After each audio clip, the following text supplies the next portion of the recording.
Let's now move on to the panel keynotes and discussions. To chair this session, I would like to welcome Professor Raghavan, Professor of Mental Health and Director of Mary Seacole Research Centre, De Montfort University, Leicester, UK. He is the Principal Investigator of MeHeLP India. Welcome, sir. Hello, everybody. We are in the final session of day 3 of the Kerala conference. Welcome, all of you, and I hope you enjoyed the first session and the workshop sessions.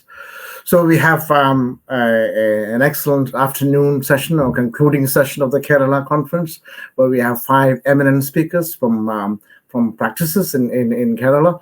And I think it's my pleasure to actually welcome them all, and also to welcome you participants to the final day.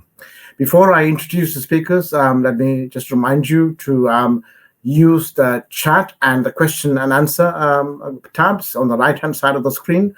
Please put your question and answer questions there, and also any of the comments, and also use the chat function effectively to raise your issues, concerns, or your comments as well. So let me, without further ado, let me start this session. As I said, we have 5 eminent speakers. Let me just introduce them one by one, and then we will go into the talks really. Our first speaker is actually Dr. Jayaprakashan, who is going to talk about community engagement for policy and service development. Dr. Jayaprakashan is an Associate Professor of Psychiatry at the Government Medical College in Trivandrum, or Thiruvananthapuram, I should say. He's also the CEO of the Kerala, former Secretary and CEO of the Kerala Mental Health Authority. His area of interest are suicide prevention, disaster mental health, and psychiatric rehabilitation, and telepsychiatry, and interface of digital technology and mental health, cinema and psychiatry, and seclusion and restraint. He was a technical nodal person for psychosocial rehabilitation of tsunami affected areas in Kollam district in Kerala about a few years ago, and the tsunami disaster. He was in charge of the statewide suicide prevention project in 2010. He has published quite widely, and also his research interests are actually in disaster mental health, rehabilitation, and community psychiatry.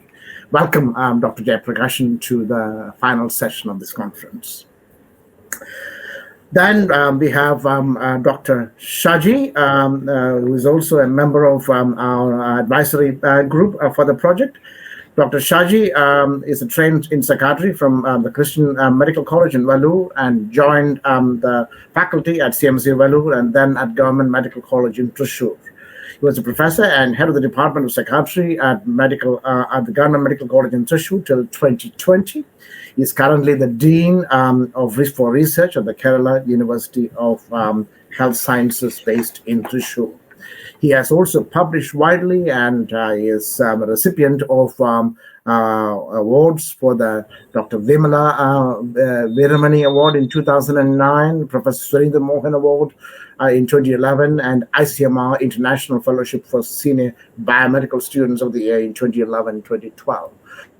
So great pleasure to have you with us, Dr. Shaji, for the final session of the program. So welcome you.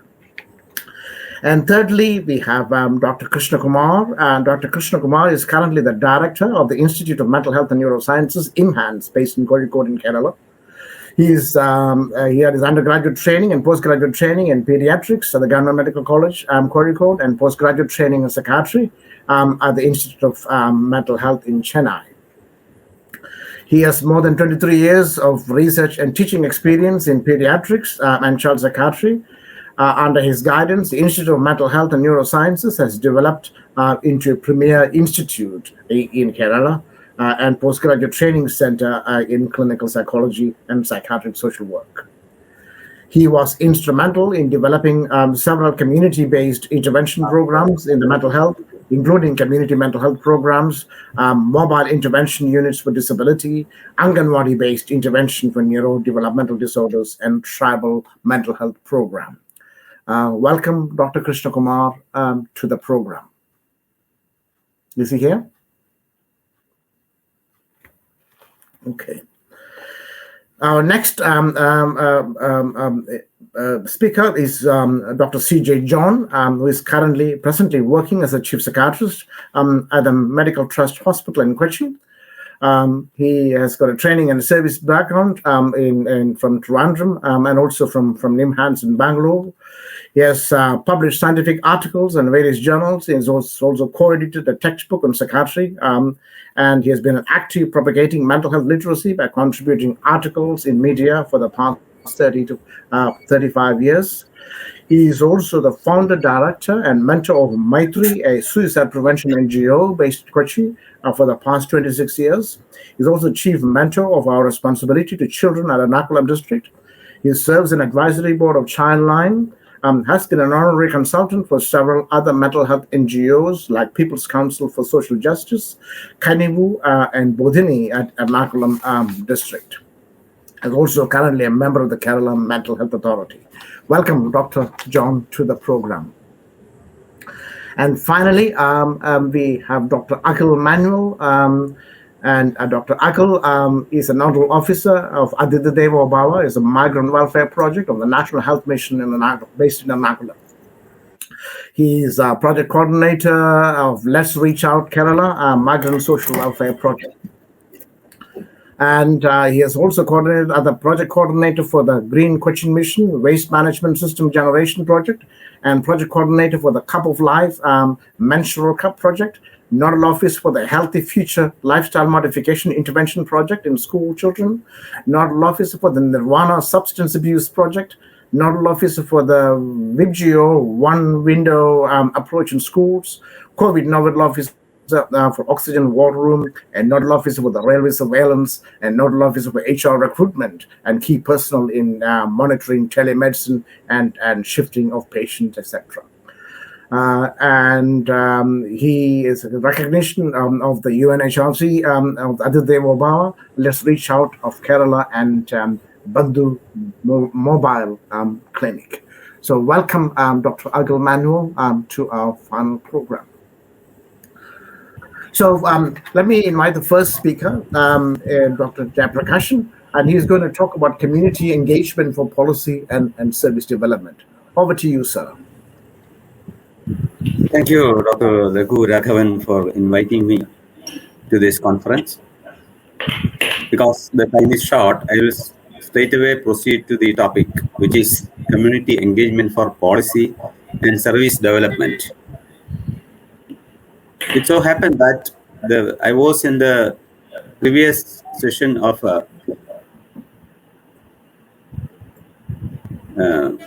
health policy, mental health policy discussion group, and it happened that I am presenting this topic of community engagement for policy and service development. The community engagement simply means engaging the community in whatever is interested for the community, or whatever is affecting the community in simple terms. But that is not enough. To have a comprehensive definition, we shall go to this definition by United Nations Conference at Brisbane 2005. According to this definition, community engagement is a two-way process by which the aspirations, concerns, needs, and values of citizens and communities are incorporated at all levels and in all sectors in policy, development, planning, decision-making, service delivery, and assessment, and by which governments and other business and civil society organizations involved, clients, communities, and other stakeholders in this processes. So there are it's a two-way process, and there are two aspects, that is considering the aspirations, needs, values, and incorporating them, and involving the community in all the process, starting from policy development to the assessment or evaluation. The National Mental Health Policy also advocates the same thing. It says service users and caregivers should be involved in the planning, development, delivery, monitoring, and evaluation of mental health services.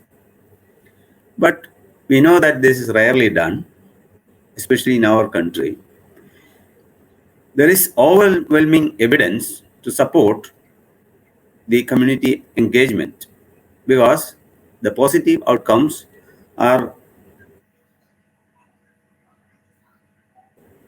reported in almost all the meta-analysis and systematic reviews in organizational, community, and individual level.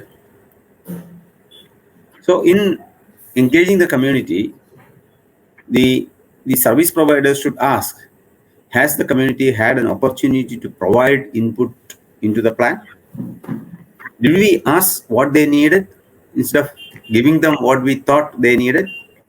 And are we providing the services to fulfill those needs? And finally, did changes in behavior occur? The government institutions are working in a traditional way and reluctant to acknowledge this. They need to change the attitude, need skilled and dedicated team to have a community engagement in each and every program, and need to put effort. Looking at the scenario of Kerala, we know that Kerala tops India in the social development. We have transferred much of the powers of the government to the local self-government. And we have started decentralized planning long before, called Janagiya. And we are much ahead in the participatory democracy process. But all this did not reflect into the involvement of the community into policy making and service development. Whatever involvement occurring is only at the service delivery part, and that too in a limited fashion. In this context, I would like to share an experience of community engagement in a project named Suresha, run by Department of Psychiatry, for the Chirangir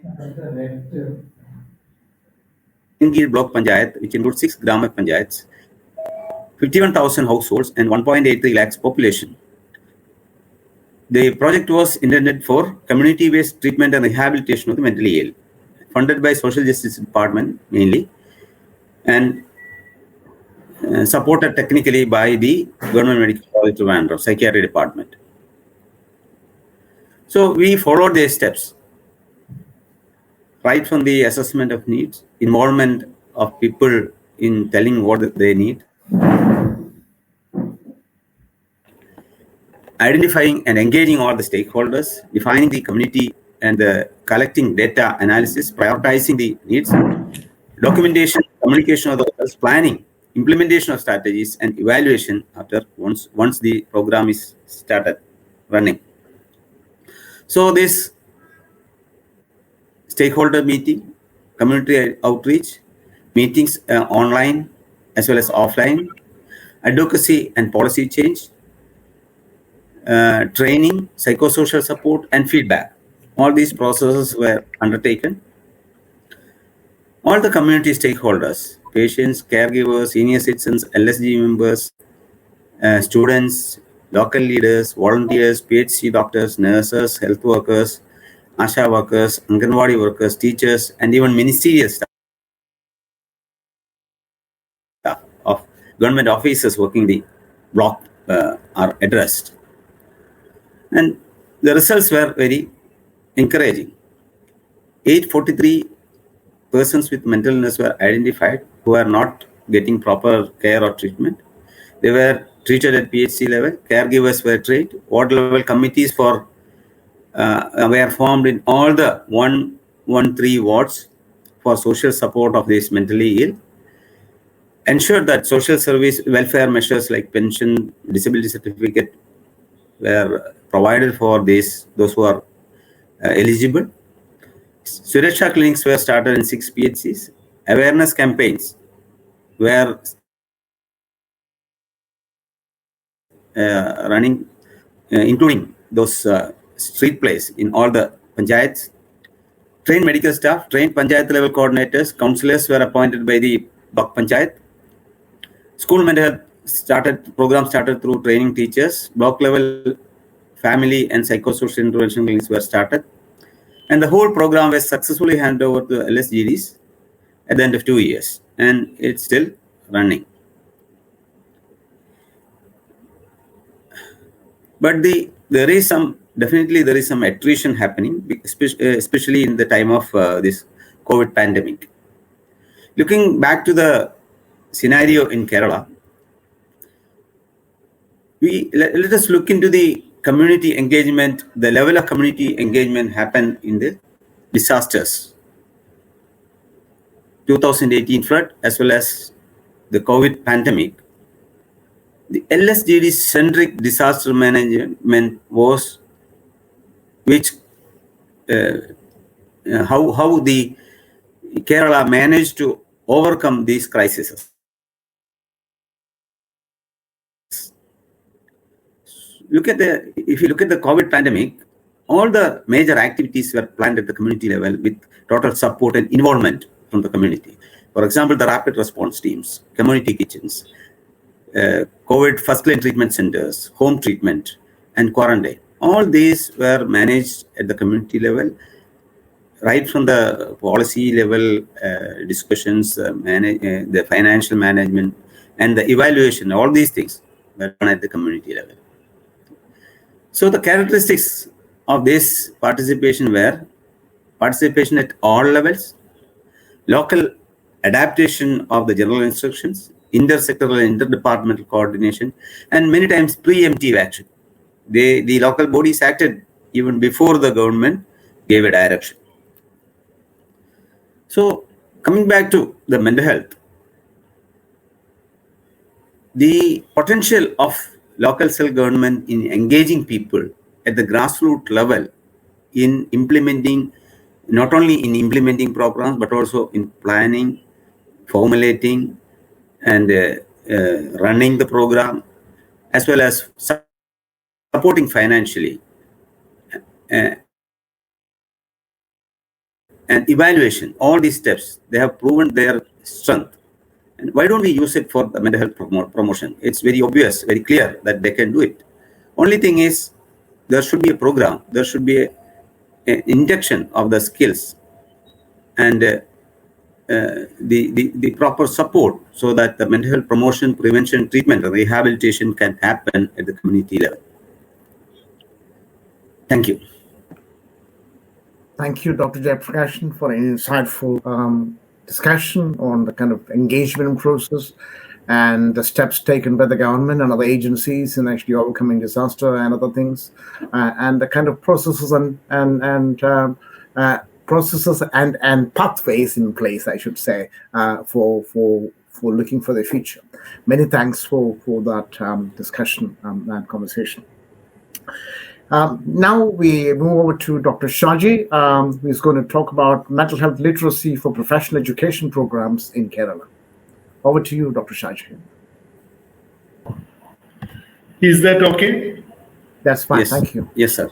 I think next few minutes, I hope to engage you on some of my thoughts on this. That is, we have professional education programs in Kerala, and Kerala University of Health Sciences does most of the health science programs through its affiliated colleges. So it's a look at KEHS in general and health sciences in particular, with a reference to other professional education programs a little bit.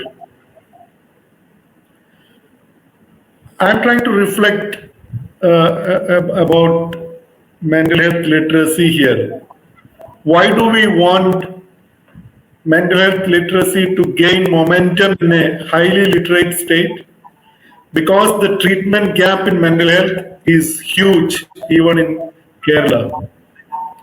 Another thing is, it's not about health literacy in general. It's about mental health literacy, because mental health is very closely connected to human well-being. Secondly, mental health care is also connected intimately with social care. You can't have a socially happy setting or a society which is happy with itself unless you have good provisions for mental health care and well-being. So that makes a very strong case for us to look at mental health literacy in little more detail, even though we are proud to say that we are very advanced as far as literacy is concerned, even health literacy is concerned. So the talk will focus on certain aspects which generally get neglected, as was pointed out by Jayaprakashan, Dr. Jayaprakashan in the previous discussion. We are still focused on provision of care. We did not make enough advance vis-a-vis community engagement. It's not participatory care, it is care which is dispensed. Mostly in mental health, through professionals who are trained in mental health. This has to change actually. We now have good evidence to say that non-specialists, meaning people who are not actually trained in mental health, they have a large role to play. And more importantly, their knowledge and their attitude to mental health might make a huge difference in scaling up mental health care. This is an important term. I'm sure all of us, Jayaprakash, Dr. Krishnakumar, all of us are very, very familiar in government sector. They talk about IEC. Every program, I'm sure Akhil also will talk about this, because every program has funding for IEC. Let us see what is happening. This is very personal view on this. What do we do generally? I'm not going to be critical here. Maybe we will spend the money given for IEC on selected gathering of people who get repeated doses of information and the so-called education and communication. It's mostly Anganwadi workers, Asha workers, and people like that who are summoned to attend a meeting, and then they get yearly doses of IEC. Even when you look at IEC, you provide information, that's quite all right. Education, then again, what do? We keep on providing facts. And communication is a two-way process. It's like a radio. It's switched on, the speaker is on, usually a PowerPoint, with or without that, and he talks, generally provides facts. Essentially, we give access to information. But mental health literacy is all about the outcome. That is a better understanding about mental health in general, mental health conditions in particular, and especially those conditions which are relevant to one's own work or personal life. That is not happening. I don't think people had put their heads together to make this happen in Kerala, and I'm sure Raghu and CJ, JP, Akhil, all of us, Krishnakumar, all of us will put our heads together to improve IEC the way it is being run in Kerala, because I think lots can be done. There is a potential. This program will go on with or without our intervention, but then if you can transform this, that would be great. I have finished a career of teaching last year. I had looked at the disadvantages of training, especially specialist training. I think we have a problem. I have witnessed people going and taking classes for ASHA workers about mental health and telling them how many types of schizophrenia are there, simple, hemiphrenic, etc., etc.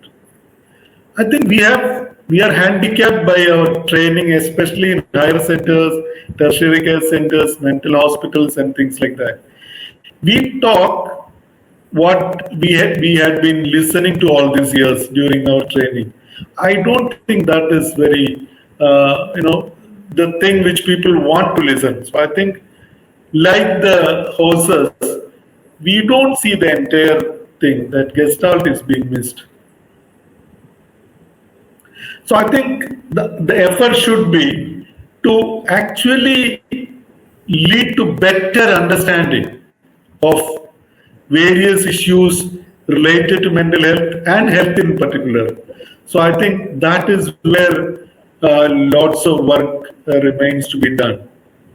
I'm sure that can be done, and I think that is we will have to design an implementation strategy, break it down into steps which can be taken one after another, and then in between evaluate and try and see whether we are doing what we are claiming to do. This is important. What kind of understanding is expected from, I'm not talking about public awareness. I'm not talking about general public. We are training healthcare professionals or health scientists. They should have an understanding. I believe that understanding should be evidence informed. It should be relevant. I was talking today with our officers, especially the Vice Chancellor. See, for example, an MD radio diagnosis postgraduate student and probably an MD general medicine postgraduate student or a obstetrics and gynecology MS student, all of them need to know certain things in common about mental health. But then the radio diagnosis person might want to also learn little more about mental health, which is relevant to his specialty. Similarly, obstetrician should know much more about peripartum mental health of young women and things like that, or postmenopausal mental health problems, unlike probably the radio diagnosis person. And by getting access to the information and then learning this, that person should become more insightful, and then he or she should be able to use this mental health related information, or more importantly, the understanding, into actionable things in their own field of practice. And periodically there should be what I call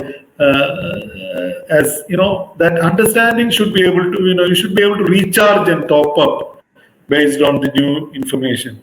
I think that's hugely important. I think we need not go back and design something new. We need not invent the wheel again. I think WHO had done tremendous work on this.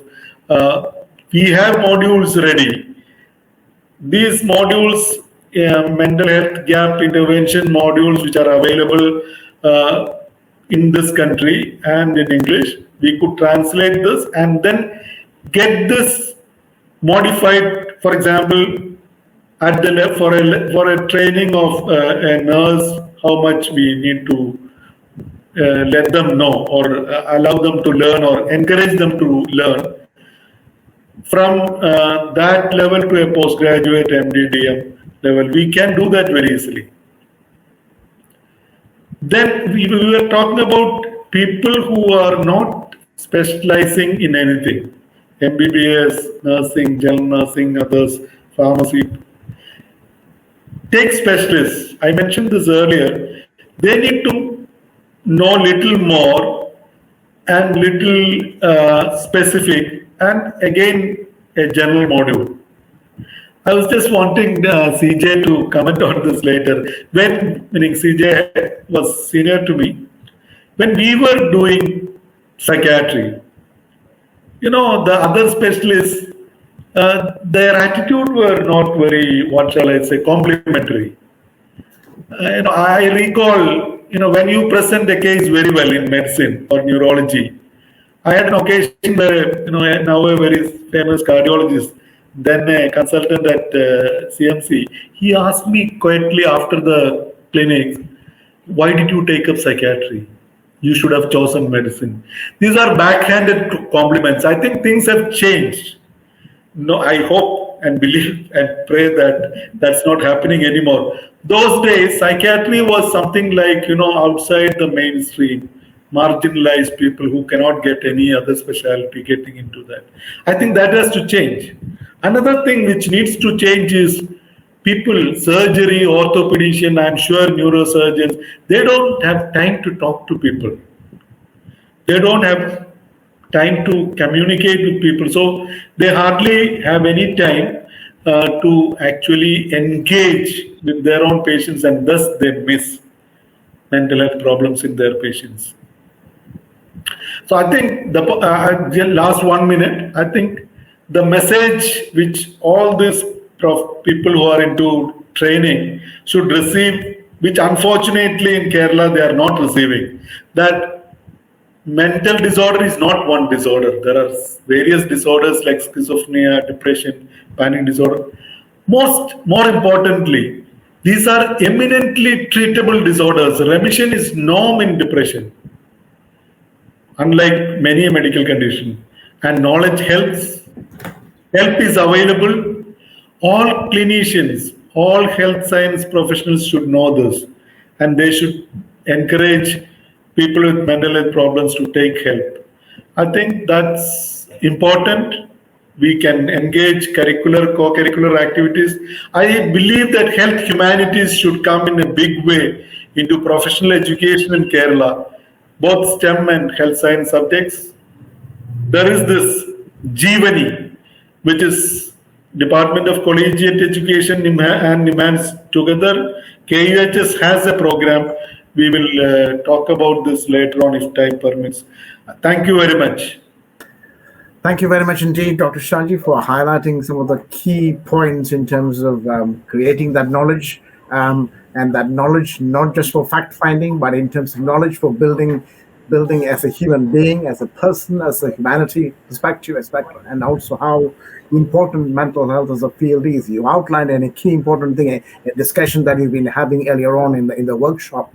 It's because mental health is not a flamboyant area such as heart disease or cancer care or anything like that.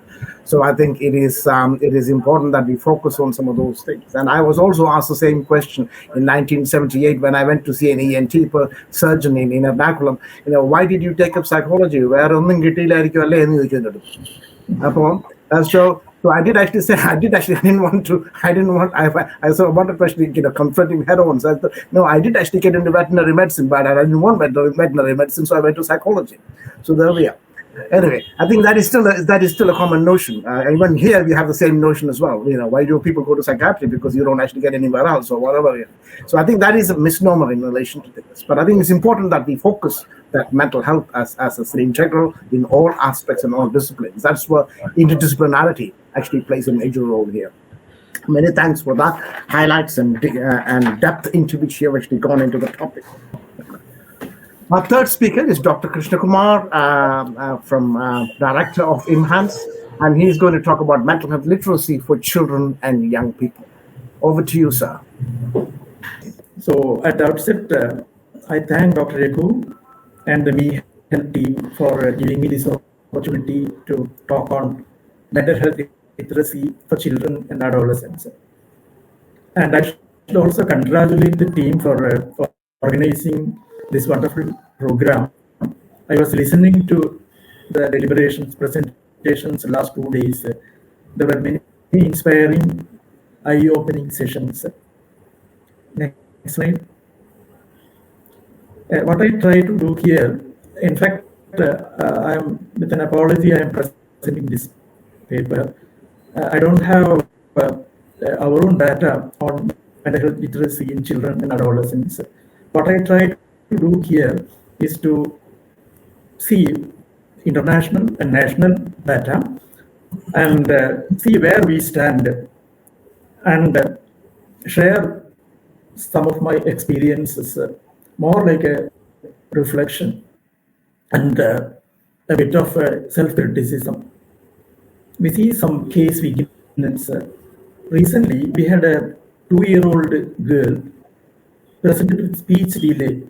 I gave her a toy, and then she refused. She requested sanitizer before taking the toy. And 2-3 weeks back, we had a child referred by police 2.5-year-old girl, victim of sexual abuse.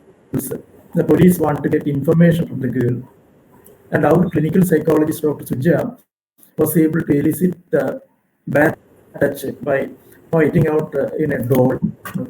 So the message is very young children can have health literacy and mental health literacy. Now, this is another child, 3-year-old, came with speech delay or behavior, obviously features of childhood autism. Both parents are doctors, gynecologist and anesthetist, but parents did not recognize the problem, and they thought that the child become normal by the age of school entry. Dr. Shaji was talking about that there's need for giving training to doctors and other specialties also. And we see a lot of children like this 3-year, 4-year coming with autistic features, parents not able to identify. And a few months back, we had a girl aged 12 years with severe symptoms of OCD. She told me the symptoms started at the age of 5 years or before. And what she used to do was she would stand before the mirror and counsel herself. She will tell her, don't worry, it will go. You need to only ignore the thoughts.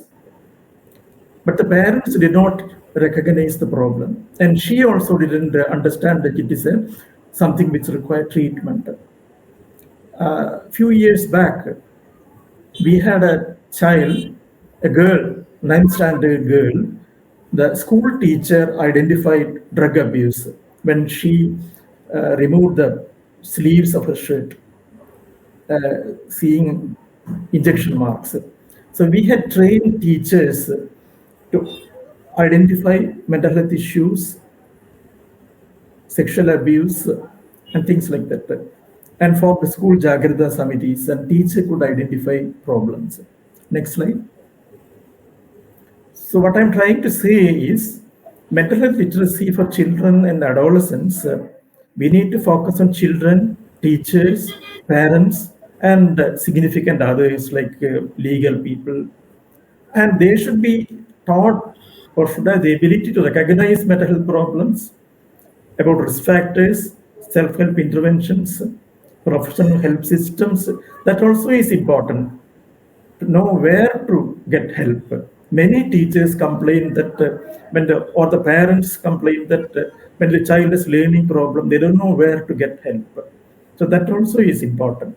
Next slide. And why we need child mental health literacy, as from the case vignettes, it is evident that it is very important. Often undetected, untreated, delayed detection, and lack of knowledge leads to high levels of stigma. Low levels of appropriate help seeking by parents and caregivers, and lower level of mental health literacy for children that leads to inadequate child mental health services also. And the last sentence is very important. That child with OCD, recently we had a study on clinical characteristics of OCD in children. We found that a significant percentage of children had so-called miscellaneous obsessions. They present with vague symptoms which may be mistaken for normal and transient challenging behaviors. Next slide. Next slide. And if you see the data world over, studies from abroad say around 30 or even less than 30% of children, parents have mental health literacy regarding childhood problems. Indian studies also report similar rates. Depression identified by 29% of adolescents, psychosis by 1.3%. And we have discussed all these things in the last sessions. Several wrong concepts about not real medical illnesses. It may go easily if you ignore, and due to poor coping skills or punishments, etc., etc. Next slide. So, how do mental health programs help in these situations? Dr. Shaji was talking about the ineffectiveness of IEC programs or the need for improvement of IEC programs. Studies have shown that even short-term training programs, even 2 hours, could help to significantly improve knowledge and to a certain extent attitude. But longer trainings had greater effect size. And they found that generic and curriculum-based training had more successful outcomes than disorder-specific training. And standalone training, for example, for teachers, delivered face-to-face over one or more days may be the most appropriate approach. So what we know is it will help to improve knowledge, and but we don't know whether it is sustained or what is the outcome. Next slide. Okay. So whenever we plan child-focused mental health literacy programs, these are the 5 components described by many authors. Mental health recognition, the basic mental health issues, knowledge about help-seeking actions, knowledge about support systems, what different professionals do, psychiatrists, psychologists, others, counselors, and what are the environmental factors, biological factors, or school factors that may influence mental health, and what you can do yourself to cope with the problem. And I usually add 2 other areas also. Whenever we talk to children, parents, it is always better to start with physical aspects. So what I usually do is we talk about lifestyle habits, diet, play, physical exercise, importance of sleep, healthy use of digital media, and life skills. So I feel that these 7 components should be part of any comprehensive mental health literacy training program for children, adolescents. And we can use many activities described earlier, like plays or street plays or dramas or movies, things like that. And we should always be careful creating undue anxiety among parents. And when you talk to children, the stress will be on positive mental health and preventive aspects, about a healthy mind rather than disorders. I remember previously Archana was talking about why we are not able to recognize mental health problems just like a cold or fever.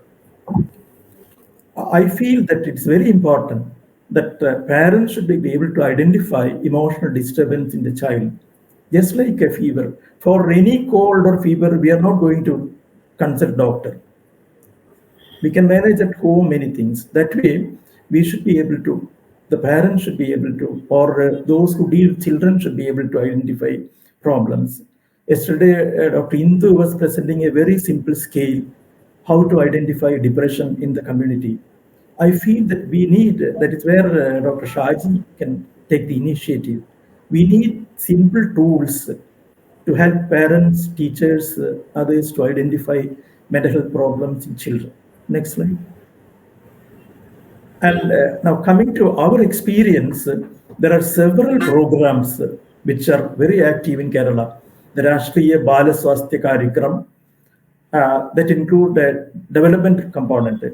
Started in 2013, that is first time developmental disability was included in a national program. And Rashtriya Kishore Swasthya Karikram is, I think Dr. Akhil may be talking more about it, also has a mental health component, substance abuse prevention component. DMHP is now in every district. It's a unique achievement. In all districts have a district mental health program. There's a school mental health component, adolescent component. And all these ICDS, ORC, our responsibility to children, students, police, cadet, Dr. Hindu was talking about that. Suicide prevention programs, many programs.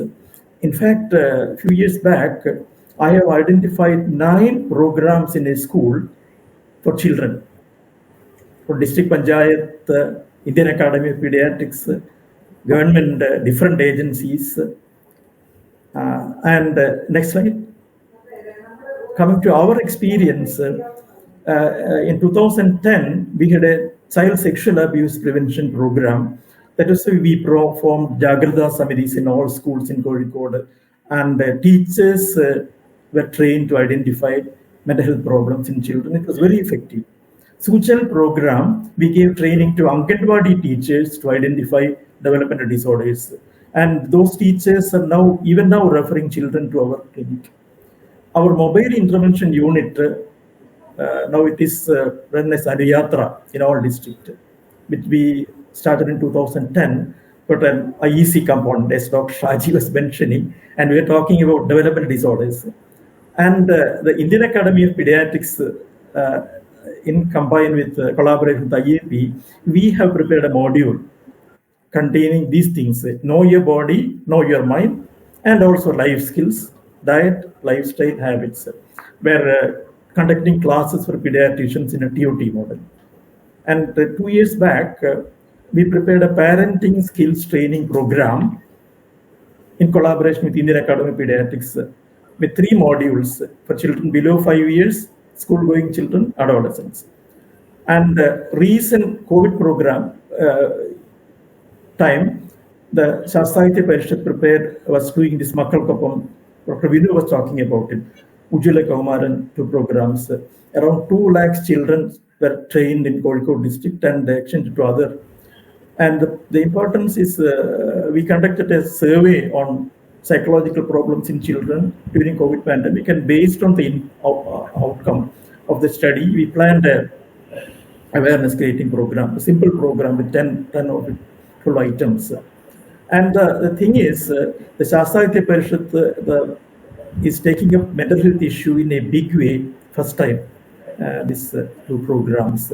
And I always felt that in the Kerala model of development, mental health was often ignored, was not given due recognition. And that is the reason we see a lot of problems, increasing suicide rate, other issues, all the social evils, the love killings, all the we don't have mental health literacy as such. And next slide. So that's the last slide. I think it extended 1 minute. So there is a need for improved mental health literacy for children and adolescents, and it should be a comprehensive way. We should talk about scientific temper, critical way of thinking. We should concentrate on children and adolescents to fight social evils or other things. And there is an urgent need for coordination between different agencies. Now, one department doesn't know what the other department is doing. And maybe I am the one person who is interacting with all these departments because I'm taking classes, and we need standardized training modules. Now, different people are doing different things, and we don't have no idea what is happening after this training. There is no assessment, there is no auditing. So we need standardized assessment tools, and every program should have a component to assess, maybe Kirkpatrick model or any other standard model, an assessment program. And these things should be included in the school curriculum. So with this, I think I exceeded 1 or 2 minutes. I conclude my presentation. Thank you for the key. Thank you, Dr. Krishnakumar, very insightful. There's gems of knowledge in your presentation that we need to take forward in relation to things. And I think one point that struck me is that we live in an age where parents have very little time to spend with their children, and child minding is actually mostly done by computers and mobile phones and television. And I think in that age, I think it's important that we try and look at some of the key things that you've actually mentioned in terms of promoting mental health literacy. So many thanks for those gems that you have actually shared with us.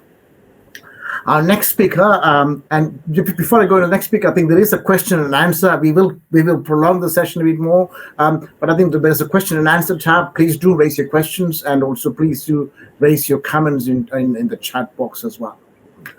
Our next speaker is Dr. C.J. John, and he's actually going to talk about mental health literacy and suicide prevention in Kerala. Over to you, Dr. John. Thanks, Dr. Raghu and the MeHeLP Dissemination Conference. The title of the talk is Mental Health Literacy and Suicide Prevention. Well, this particular slide, probably everybody have been seeing in the conference. Mental health literacy is defined as knowledge and beliefs about mental health that aid in recognition, management, and prevention. Now, let's take it to the mental health literacy and suicide prevention. What are the challenges?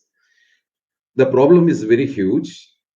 Suicide is a multidimensional, multifactorial issue. People's participation is essential. Everyone has a role to play. It has to imbibe skills of listening, outreach, awareness, and also research. The picture you can see is one of the campaign we conducted along with the Tapunatara Attachamaya festival, where floats are invited, and our suicide prevention team had a float there propagating the risk factors which can predispose people to suicide, and probably making the community aware of early identification. Why this is a challenge? The levels of interventions are acceptance of normalcy of suicidal feelings. Well, we had a campaign where we made people to share ideas that, look, I have been suicidal at a point of time, and I spoke to someone and resolved it and got out of the suicidal feeling. And it's so natural to have suicidal feeling. Share your feelings with somebody and get out of this. And if your suicidal feelings stem from a severe depression, seek help. This was the campaign. Life skills to cope with stress, catching young Kerala. Dr. Krishnakumar has already talked about it. Enriching family life. And Kerala has a lifestyle wherein people spend beyond resources and finally get into debt traps, which is also mentioned as one of the reasons why people are pushed to suicide. There has to be measures to augment community institutions for crisis support. We have to build neighborhood and self-help group. Crisis help have to be augmented. There has to be emotional care of chronic physically ill people. There has to be mental health literacy to promote early treatment of mental disorders. We will have to promote mental health literacy to help suicide attempters. And there has to be mental health support, literacy to support families with suicides. And there has to be social policy changes. Let's see how our team has done it. We have an NGO called Maitri, which is now existing for in the 26th year, wherein we rely on volunteers who are motivated to work for a cause. There is a scientific knowledge. They are trained for this. 1995 it is established. We currently have 35 volunteers, center-based. It has outreach, awareness campaigns are there, media-related campaigns are there, and the volunteers are trained. And we have been able to facilitate setting up centers across the state.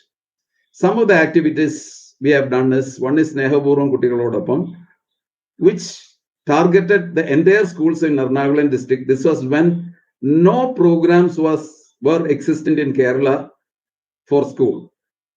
The second one is Sasneham Maitri, which was a post-pension strategy where the volunteers visited the families where a suicide has happened. The third one is Jeevan Maitri, suicide prevention awareness campaign supported by Kochi Corporation, the Punatara, Kalamasheri municipalities. And we also have gone to train police on mental health, on a survivor-sensitive approach while dealing with suicide.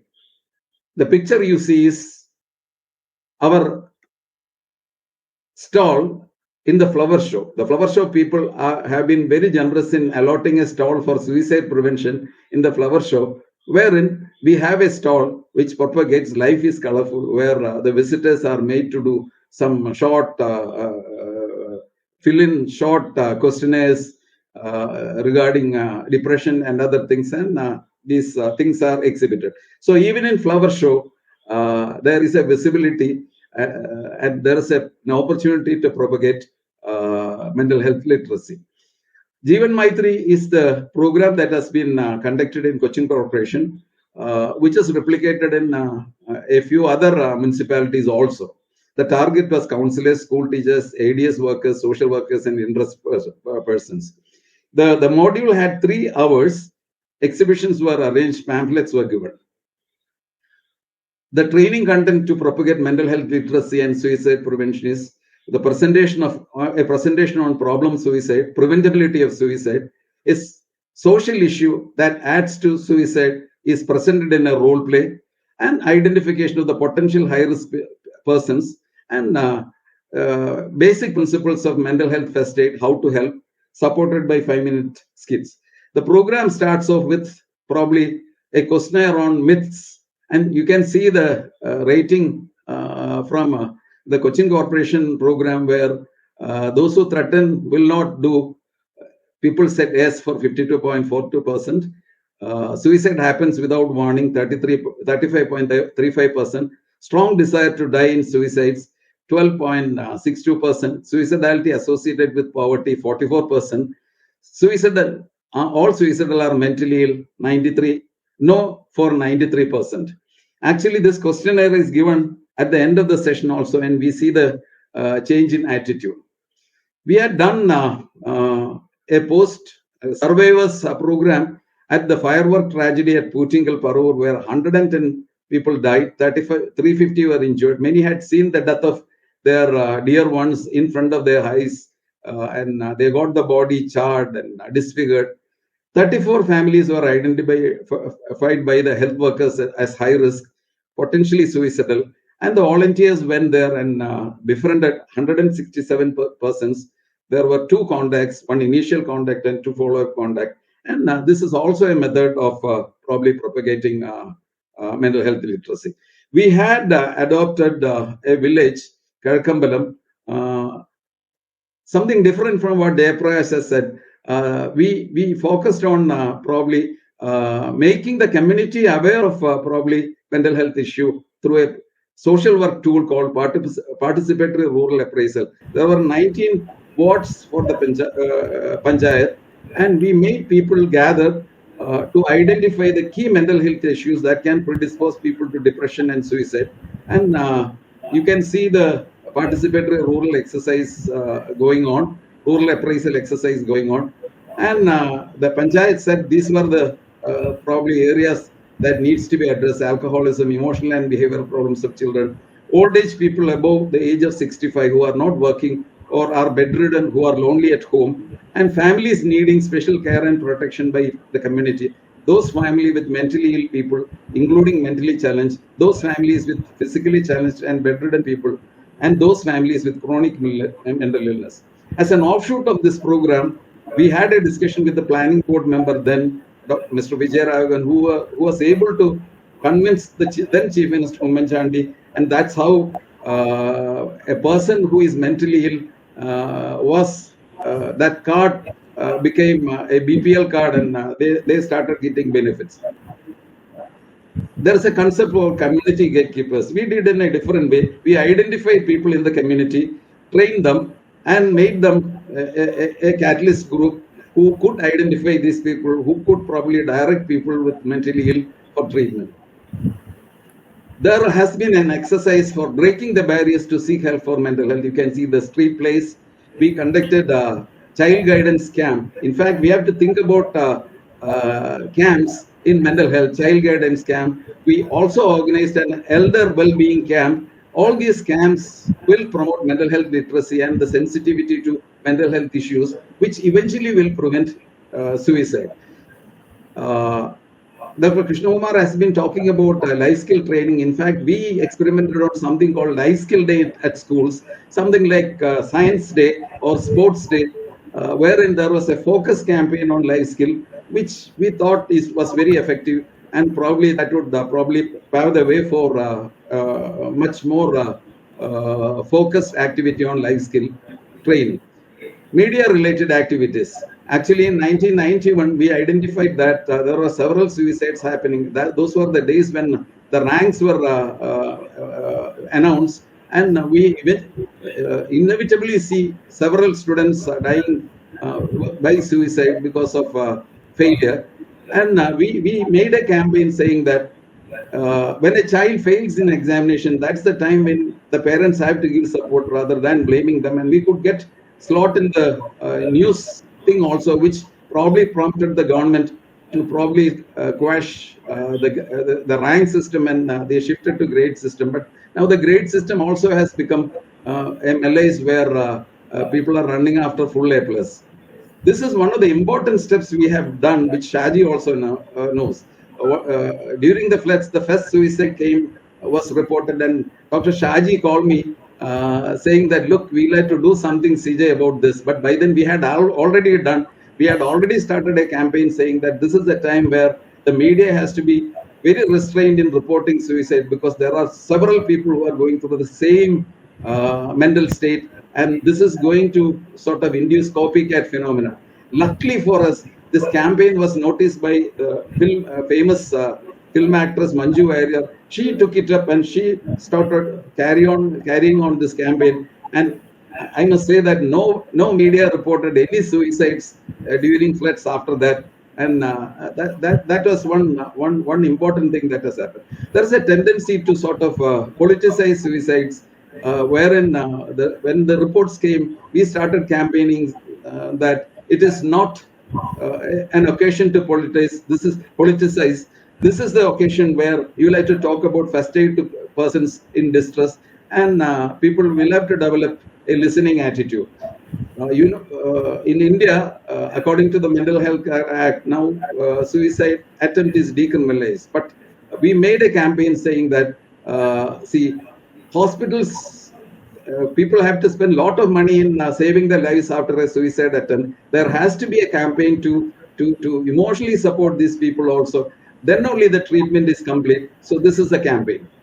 The pursuit to sensitize media is going on. We had occasions to train media students in colleges, in press academy, telling them how to downplay these sort of things. Hindu is very generously publishing a helpline number whenever they mention about suicide or whenever they sort of talk about suicide. Sadly, parallel to our efforts to propagate mental health literacy, there is a big thing happening to propagate suicide proneness. This is an agitation where students have agitated for a cause, threatening suicide thing. This is now in Kerala, the suicide agitation has become a fashion. I don't know how to sort of handle it, because these things are all politically motivated. World Mental Health Day in 2019 luckily had a focus on suicide prevention, and one of our dreams is probably people start doing a self-examination using the questionnaire probably Hindu has validated for depression, a self-examination for depression and for seeking help as in breast examination. Probably that would be the greatest step towards mental health literacy. You can see a ventriloquist holding a puppet during the Suicide Prevention Day.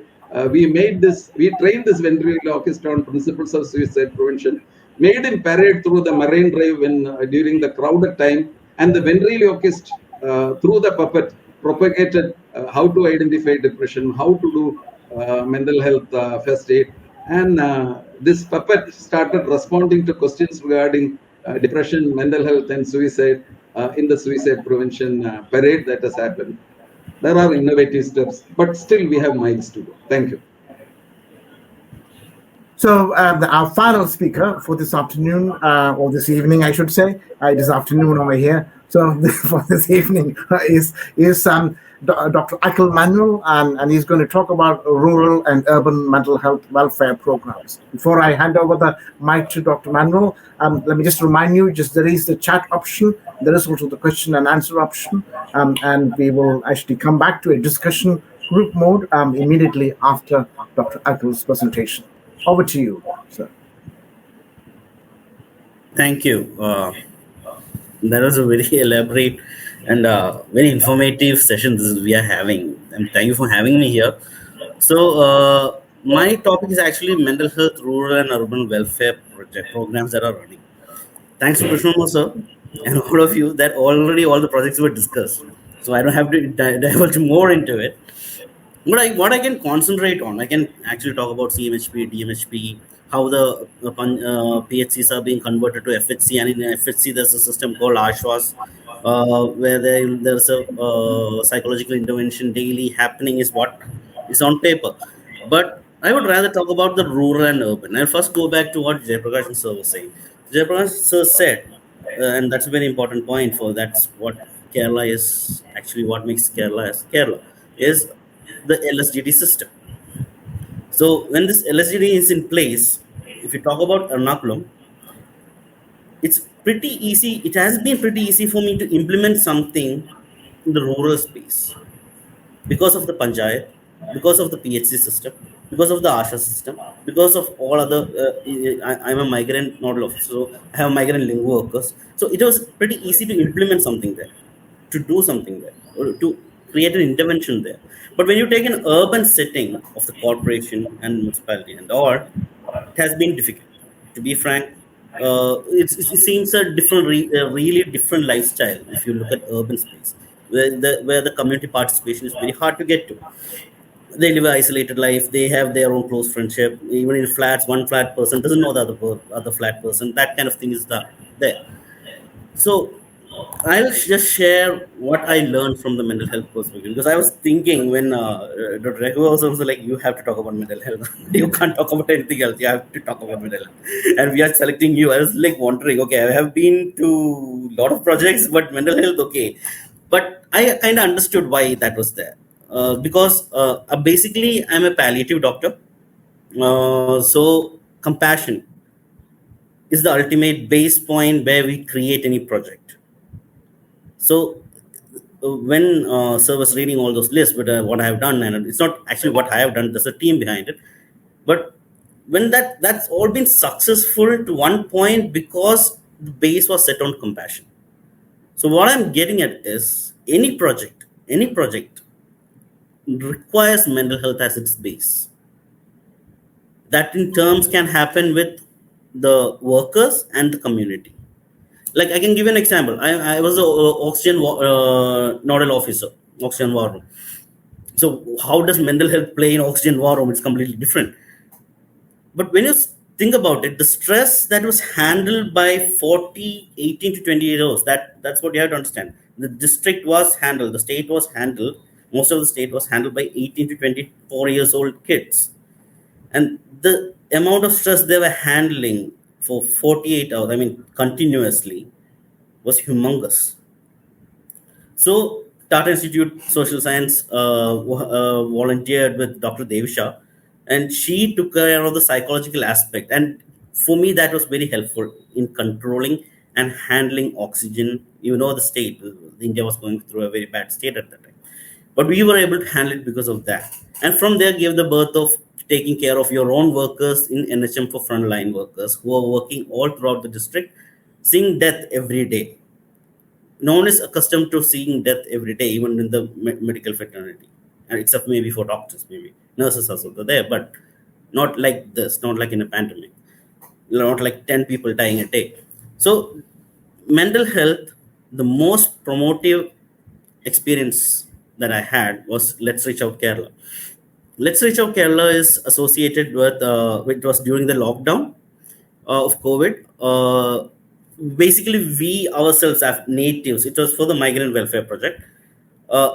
As natives were very, what can I say, disturbed, and lack of knowledge was there, and that was creating a lot of anxiety in a lot of people. We are talking about suicide rates. We are talking about a lot of other problems that is situated and based on mental health. So just imagine of migrants who doesn't know the language, doesn't know what's happening, and they are saying they have to stay in one place, and that kind of problem was there. So what the government had the intensity and the vigor to help them out, but they don't know how. Migrants need a required help, and they don't know where to go to. And what Let's Reach Out Kerala was the base that bridged them. And basically, that bridge was for psychosocial support, like letting them know you are safe, can access amenities. With the help of Dr. Chitra's Mehek, we were able to prevent suicide in Alapura of migrant, and he was planning to because of the psychological stress and because of the economical factors, he was planning to kill off his whole family and kill himself in the process. We were able to intervene there. I'm not talking we, but the demand and requirement of mental health in community is huge. That is there, and I'm very happy when I'm talking. I was glad that I was the last one talking, so everyone is in the same page regarding that. That mental health should be at the base of every project, not necessarily just in terms of mental health project, but any project that is intervening with social amenities. Now, another example for migrants itself, I can say, is what a mental health situation we handle led to a project that was saving in terms of economics of the state. I had a call from telemedicine system. The migrant was very erratic, psychologically traumatized, because he have been here for 18 days quarantined. He doesn't have any money. His family doesn't have any money at home, and his wife is now being forced to go for prostitution. He's considering to go for prostitution. So that led to him into a psychotic, dramatic problem. Why I'm saying that, at that state, we had a decision that the whole policy was, if anyone becomes positive, you close down the company. That means a lot of livelihoods not happening there. So that led to something called biosecure bubble, where the positives will be isolated and the rest of them can work and the whole company will be closed. Only the transportation of food and everything is constant to the company. So that's how, if you think in terms of mental health perspective, you can devise a lot of projects that are beneficial for the community. And as for urban settings, we have to all come up to a plan. And like what Shaji sir was saying, we need IEC to be properly defined better. We need to know what kind of communication is given to the public that is required by the public for their daily benefit, for their intervention, then their changes. I'm just taking out this from my personal view. When I look at Kerala, why is Kerala so different? We are talking about LSGD, we are talking about everything. Why is Kerala so different? When you think about it, it's a woman education, is what I understand. More women are educated, the better the society becomes. Because when you go back to a family, what I notice is, when my nephew is also growing up, what I notice is the mother who is looking after the kid, the future. The father is supporting and everything is there, but mother is the one who's supporting it. But what if we devise a mental health program? That's what we are considering also. What if we devise in the same strategy of taking care of women mental health stress and teaching them of why it is important to ask for help, even if it's for the kid, and what kind of methodologies we can use, that all the tools that is required by the woman, maybe, I don't know, faster change might happen. That and ultimately, that is the whole point, I think, because mental health needs to be discussed, mental health project needs to be implemented, and mental health project should happen. And when I say this, and I mean, you have been trying for years and it's happening, and what Dr. CJ John was saying, it's stressful that it hasn't reached that point. We have to get to that point. I think we need to attack from all the sides, like what Krishnakumar was saying. There's projects for the adolescents. It should become part of DEIC. It should become from the woman perspective, from the gender perspective, and all from the sides using the ASHA system. And we have to find out a way, because Ernakulam is a very corporate place. I see the difference between the rural and urban. Rural, see, I'm talking about menstrual cup. It's very hard for me to make a woman in urban understand of a menstrual cup, but very easy for me to make a rural woman understand, because women already, 2 panchayats approached me before the project started. So we need the menstrual cups as a sustainable waste management model. So it's easier to convince, very much for me, from my experience, to convince a panchayat than corporation, because corporation is a huge place to cover. What earlier was discussed about RRT team, and that is the ultimate point. I think in Kerala's intervention is going to make a huge difference. Rapid response team, which includes ASHA. Every member now, post-COVID, everything changed. Before COVID, no one knew what they were living in, but now post-COVID, like, I can't even say post-COVID. In this COVID times, everyone knows their member, their ASHA worker, there is a PHC nearby my home, that kind of things. Every citizen know of this district. So that, and of all these individuals, including the volunteers of that place, play a pivotal role in RRT. We have been managing flood, we have been managing Nipah. So what I learned is that decentralized system of that level to the house. If Ernakulam is concerned, we were asked to make a volunteer system. So every 50 house, we were asked to make a 2-person volunteer who knows this place to divulge their communication. We were able to identify at least 17,000. That's on paper. So we can use all these mechanisms. There are tools in place. And as per our vigor, I think we can all make a huge difference in Kerala. And as always, Kerala is always leading the way in showing the world how to do things with less economics, but doing it practically out there. So, yeah, thank you.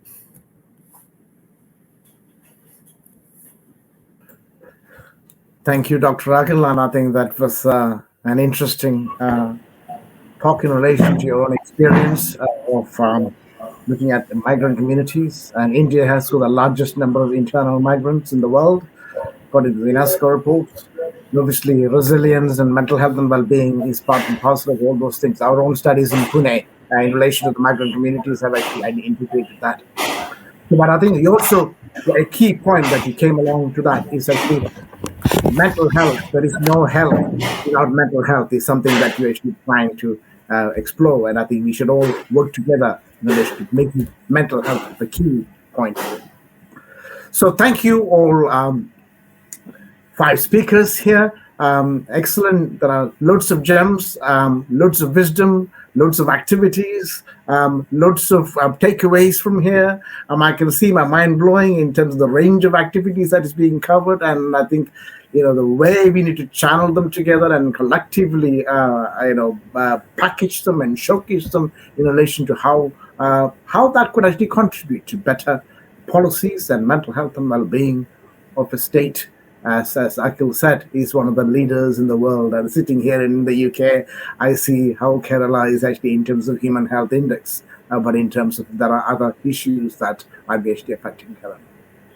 So, questions? Any questions from the audience or any comments or that you want to raise? Anybody want to raise?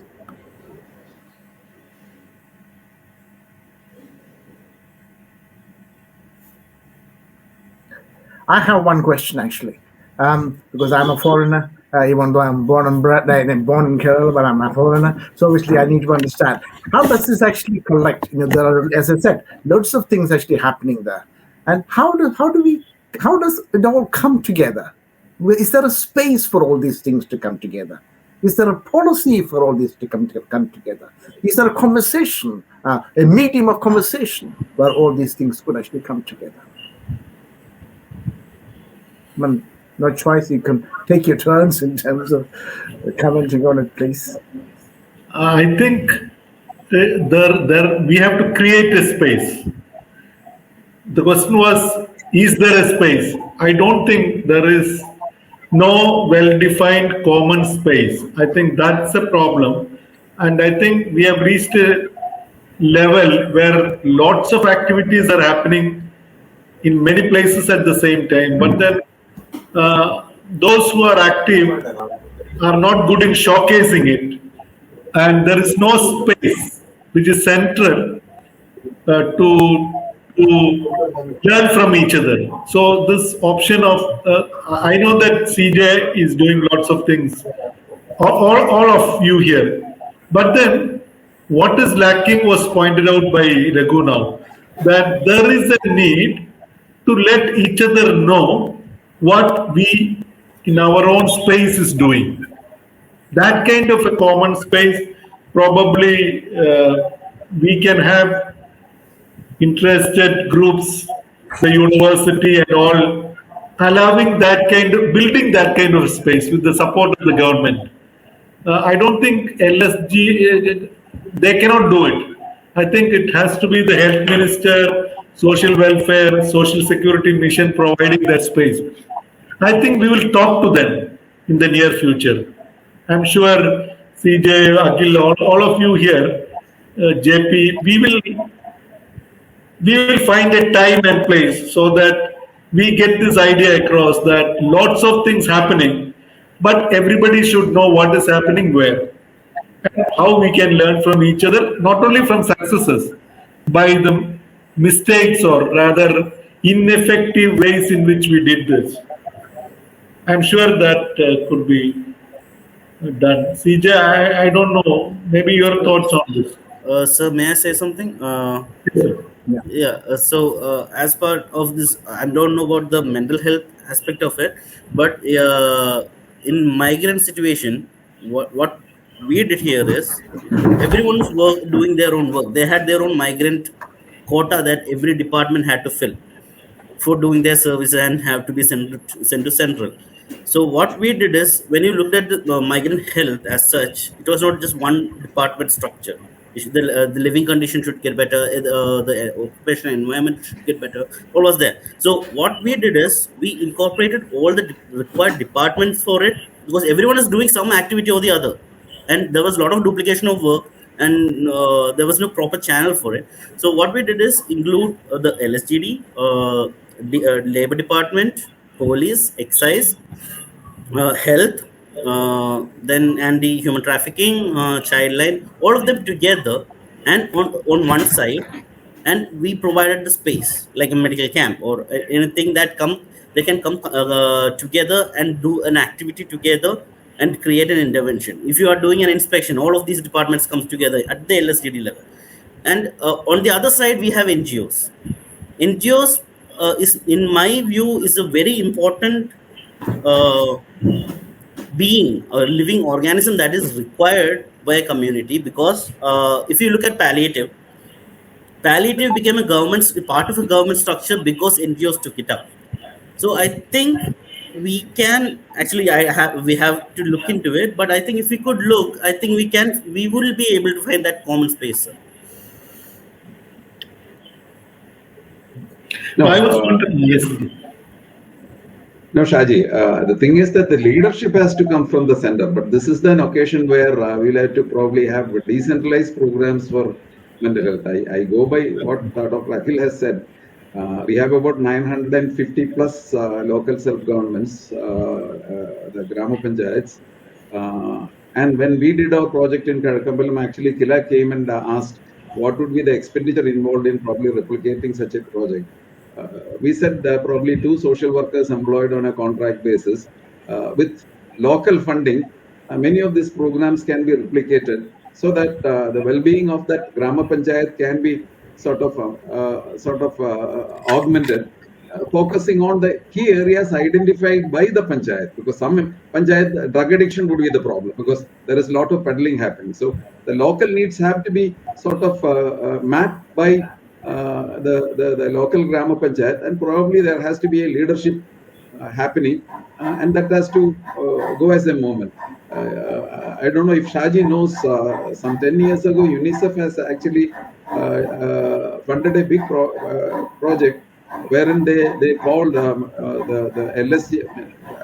I attended the session where the municipal chairmen, vice chairmen, and mayors attended, who were to give some ideas about mental health project. One session was to give ideas about mental health project which they can implement in that area. Taking leads from that, I think Nalambur has did something. A few municipalities had done something. So probably the leadership has to come from Kila, local self-government things, so that activities are generated at LSG level with the help of NGOs. I think decentralization is the key. And now, as Akhil has said, everybody knows their counselor, everybody knows the ASHA worker. So the workers at the grassroots are known to the community now because of the COVID. So probably this is an ideal situation, an opportune moment where we can mobilize this moment for mental health promotion also, and probably some of other key health areas also. I'll speak to Kila director in the next 1 week. I'll speak to personally go and meet Kila and share the concerns which are expressed in this meeting today. I'll speak to him. I'll get an appointment with him, and I'll get back to Raghu and all of you. Because I think CJ said this is an opportunity which we should not miss. Yeah. There is a need for space, And as CJ rightly said, and Akhil also said, that freedom and enterprise of the local LSG should be preserved. It should be taken to their felt needs rather than somebody prescribing from top. No. But then let us allow the space to learn from each other. I'm sure if we do that, what we did, if we document and reflect on what we did in the last 20 years, we will be in for a lot of surprise. Lots of good things would have happened. I'm sure. Can I add? One of the advantage here is the new team has come in 2020.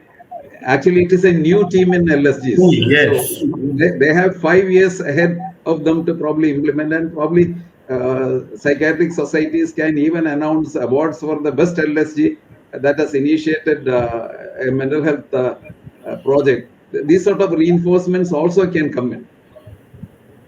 Can I add a word? Yes. Actually, I feel that the palliative care model is something which can adopt in mental health also.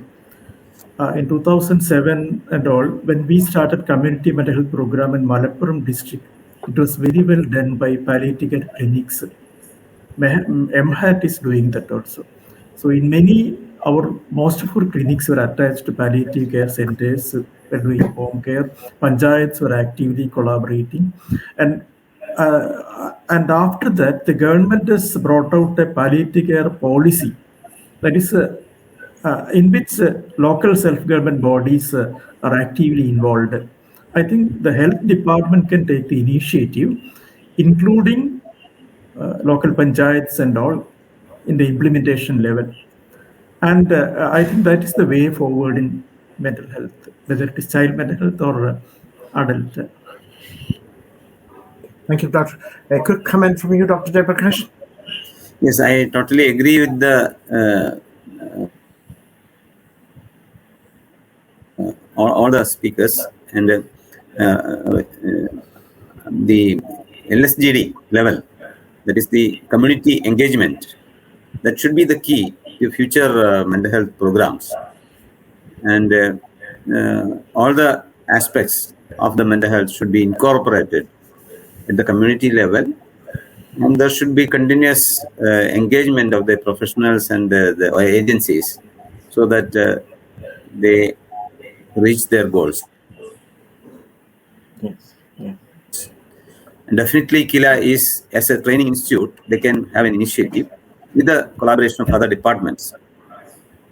Yeah. I think you can bank on me because of the close proximity between KILA and the university, and I am a frequent visitor in KILA, so I can do whatever you want me to do. So we'll keep in touch. Okay, there is also a comment here in terms of how the public health professionals can actually step in to reduce the load and how they could actually also contribute to the process. Any quick comments from you, how the public health professionals might come on board here?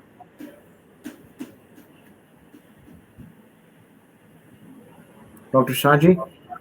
Say that again, Raghu. I mean, there's on the chat box, there is a question here.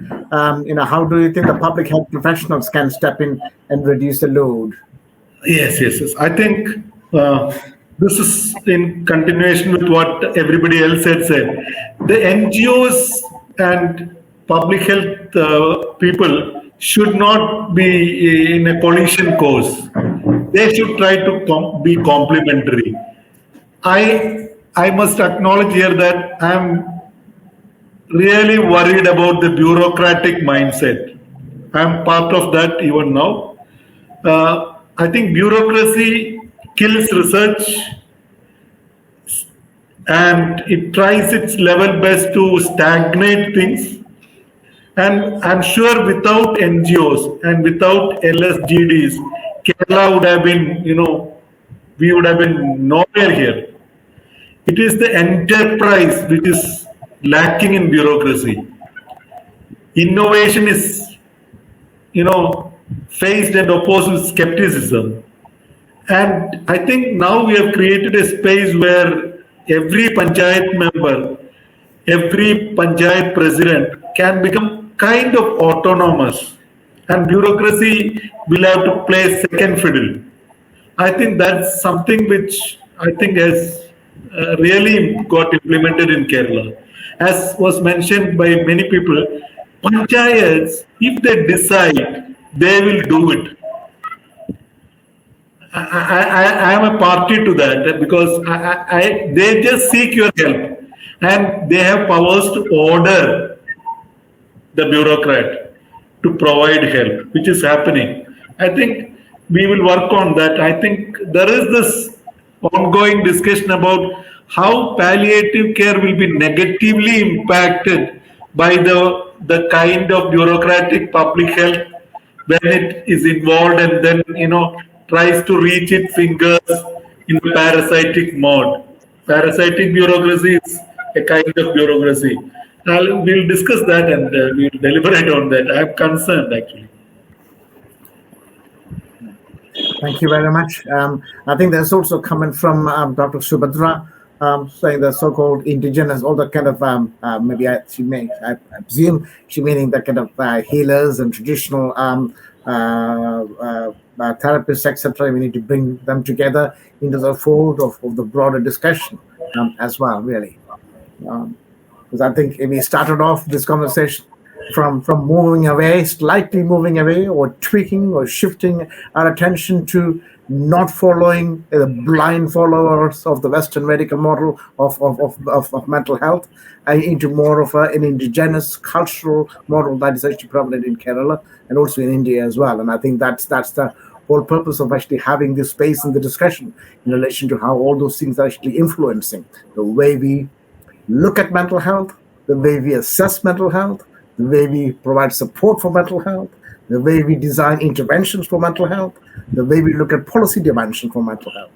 All these things that we need to have the collective space and the collective discussion, but the collective know-how. And I think it brought in the kind of how the panchayats and everybody else need to be coming on board. We need to be working together in that collective know-how of sharing information, sharing the good practices, and also how the sharing of good practices is the key, because there's a lot of good things actually happening. That should be highlighted. That should be the flagship in relation to how other examples, because rather than recreating the wheels all over again, there are good things that we can actually learn from many of the things that have been said by Dr. John, Dr. Shaji, and Dr. Krishnakumar, and Dr. Akhil, and Dr. Jayaprakashan. And I think it's important we try and get it all in one space where we have that knowledge and that knowledge and awareness of what is currently happening. I think it is very crucial. So thank you very much indeed for this discussion. We'll just stay there, please, and then I'll ask Professor Asha to say a few words as well in relation to, then I'll conclude the session afterwards. Over to you, Asha.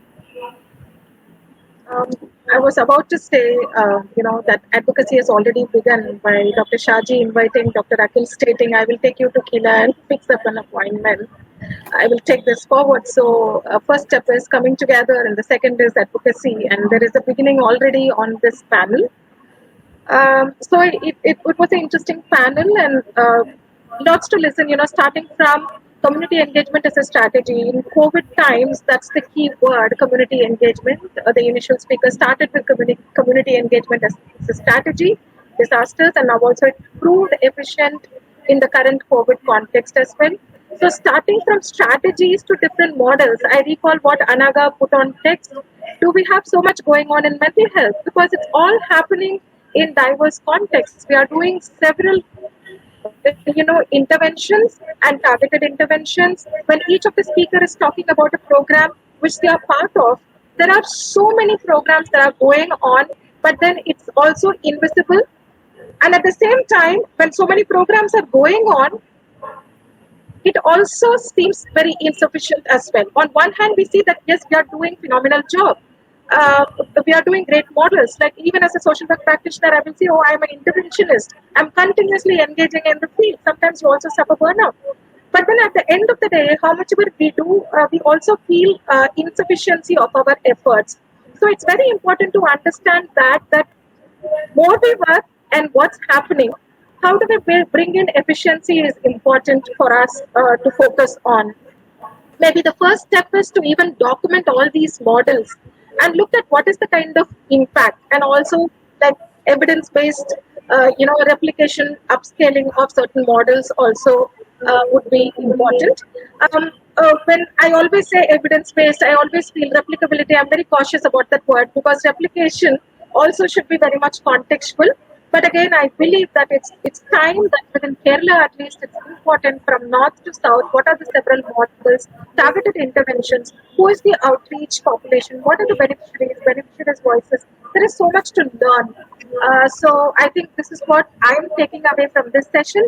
And going on to what Akhil said, yes, mainstreaming is important, and bringing mental health to the development discourse also becomes critical. Because what's happening now is mental health is located within a kind of psychiatric and clinical domain. It's very important that the discourse should be taken out to address some of the social determinants as well. So how, when we're working with different vulnerable groups, can there be mental health part of that particular system as well? So how do we create pathways to mainstream mental health agenda also is important. Yes, clinical psychiatric approach is very relevant, but at the same time, like Sanjana put, some of the public health professionals taking mental health promotion aspects, creating IEC, creating awareness, educating, sensitizing. So is it going to minimize the load on the clinical context? So these are points to dwell. And one thing I clearly understand is there's a long way to go. But then these 3 days and the deliberations definitely brought forth a number of innovations. Everyone is doing their bit. As a teacher, somebody is doing a bit. As a clinical practitioner, they are doing their bit. A social work practitioner is doing their bit. A psychologist is doing their bit. But then maybe this collaboration, and that's what I want to really thank Raghu to bring in such diverse team put together. I think this is his way of initiating this project, because I counted the number of people he has brought in, not only as part of the team, even as part of the panel. We have psychiatrists, we have psychologists, we have medical doctors, we have theatre experts, we have social work scientists, social work practitioners, public health experts, users, because media is an important medium. He has brought in actors, film directors. So I think the list continues. So there are these diverse stakeholders, and it's too important to come as a collective and do our bit. I think this is how I'm seeing the third day end of this conference. I'm seeing it as a new beginning for us. We are not concluding. It's a new beginning for us to come together and take the work forward. Over to you, Raghu. Thank you very much, Asha, and I think it's great, and I'm having so many thoughts here how we take this forward, because this is the final day of the Kerala conference. We know that next week we go to the Pan-India, with more focus on the wider India-based context as well. So it is my pleasure to actually conclude these 3 days of intense and in-depth discussions, a lot of things, international researchers, actors, theater makers, directors, a lot of people, a really interdisciplinary discussion and in this space. And I think I'm proud and I'm privileged to actually say that MeHeLP as a project has been able to provide that space to enable that fearless conversation, to make sure that we have that mental health being a conversation in the mainstream conversation. And I think that is what we intended to do 3 years ago. And I think that is what we are currently doing in relation to that.